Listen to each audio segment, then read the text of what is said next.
तो मेरे प्यारे बच्चों, हम यहाँ पर जेईई एडवांस के PYQs देख रहे हैं और यहाँ पर ग्रेविटेशन चैप्टर की बात कर रहे हैं। 2008 में आया हुआ क्वेश्चन हम देख रहे हैं जो ग्रेविटेशन चैप्टर से रिलेटेड है।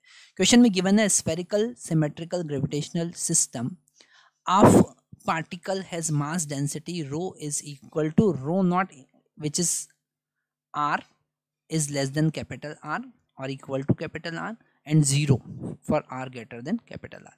मतलब यहाँ पर रो नॉट डेंसिटी R के अंदर अंदर है और बाहर डेंसिटी 0 है। सिंपल सा कहना इतना पड़ रहा उनका।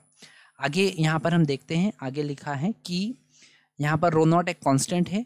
अ test mass can undergoes circular motion under the influence of gravitational field of particle, the velocity the speed v as a function of distance r from 0 to infinity. कौन सा ऑप्शन सही होगा वो हमको बताना है, ठीक है। तो यहाँ पर अगर हम बात करते हैं उसकी वेलोसिटी की, उस पार्टिकल के वेलोसिटी की, तो यहाँ पर अगर हमने एक सर्कल बनाया, ओके जस्ट अ मिनट, हमने एक यहाँ पर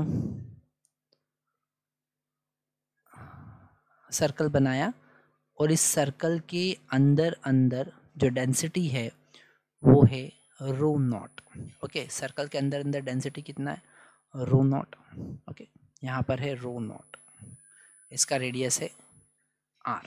अब इसके अंदर अगर कोई पार्टिकल रिवॉल्व कर रहा है तो इस पर लगने वाला जो फोर्स है वो अंदर अंदर जो मास है वही फोर्स लगाएगा। मतलब स्मॉल r रेडियस तक का मास ही फोर्स लगाएगा, जिसको हमने कहा इनसाइड मास। ये थोड़ा सा कॉन्सेप्ट ध्यान से समझना पड़ेगा। यहाँ पर ग्रेविटेशन के लिए गॉस लॉ आप समझ सकते हैं।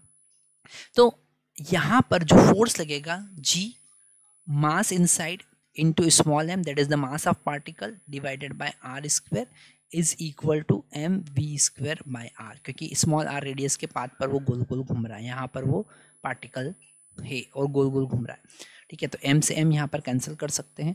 अब यहाँ पर इनसाइड मास का वैल्यू अगर हम रखें तो डेंसिटी रो नॉट है और वॉल्यूम है 4/3 पाई r क्यूब। यहाँ पर ध्यान रखना है कि हमें केवल इनसाइड मास ही काउंट करना है, ठीक है, क्योंकि वही फोर्स लगाएगा। एक्सटर्नल जो मास है वो फोर्स नहीं लगा पाएगा।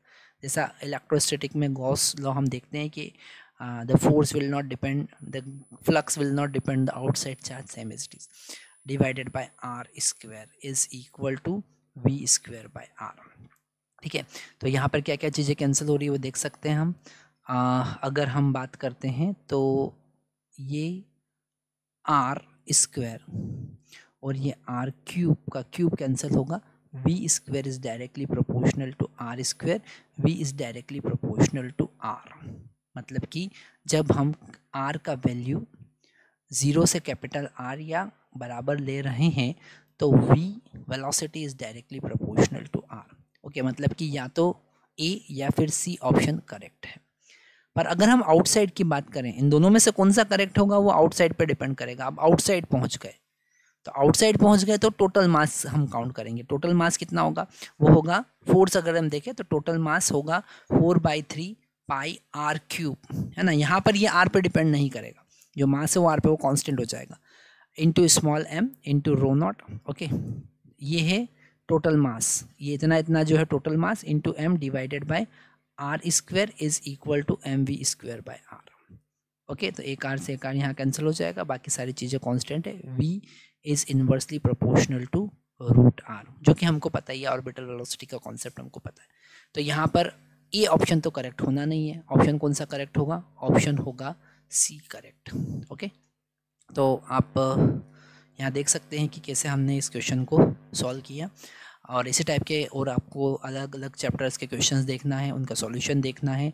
पहले आप क्वेश्चन सॉल्व कर सकते हैं और नीचे वीडियो लिंक की हेल्प से सॉल्यूशन को समझ सकते हैं, देख सकते हैं कि कौन सा ऑप्शन सही है। इसके लिए आप हमारी वेबसाइट पर विजिट कर सकते हैं, जिसका लिंक डिस्क्रिप्शन बॉक्स में आपको मिलेगा। Thank you very much.